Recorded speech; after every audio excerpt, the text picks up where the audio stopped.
On February 8th, 1986, Via Rail Train Number 4, the combined Supercontinental on Skeena, it's on its way from Jasper on the way to Edston.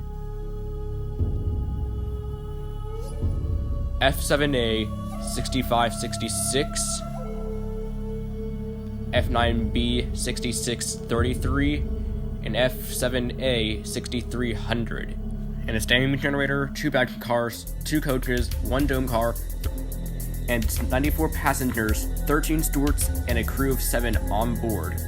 Meanwhile, CN Train 413 is leaving Edston Yard with GP 38-2W 5586 and SD40s 5062 and 5104. They're pulling 35 hoppers of grain, 7 large flat cars of pipes, 45 hoppers of sulfur, 20 tank cars of chemicals, 6 more grain hoppers, and finally a caboose.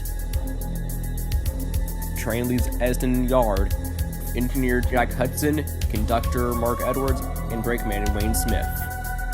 The 2 trains are due to meet in Hargwin Siding to wait for the Via Rail number 4.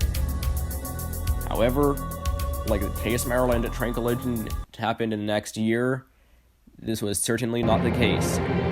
CN 413 flies past the approach signal at Hargwin,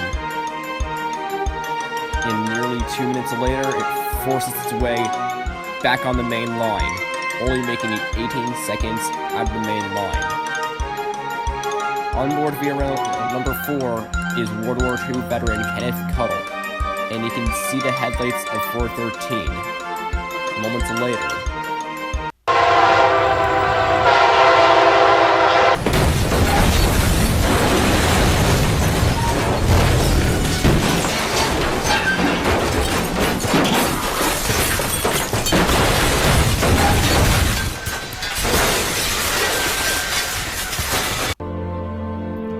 Trains collide at a combined speed of 25 miles an hour. All 3 CN units and 2 leaders of the Via Rail are completely destroyed in a wreck, and one of the grain cars is sent through the air from the force of the impact and lands on the second car.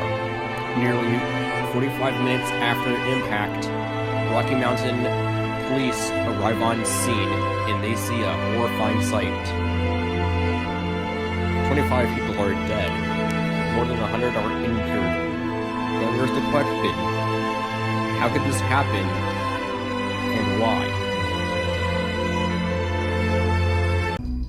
It's unclear why the CN train ran past the stop signals. However, Jack Hudson was an alcoholic and a heavy smoker, and he was also suffering from type 2 diabetes, putting him at risk of having a heart attack or stroke in the cab. However, there's the dead man's switch, which is a pedal on the floor of the cab, which the engineer must keep depressed. However, this was likely cancelled out with a lunchbox.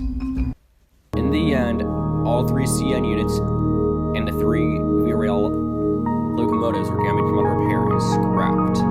However, 6300 got a new cab from KCS 4062 and is still around as of 2023. It's been 38 years since this wreck has happened.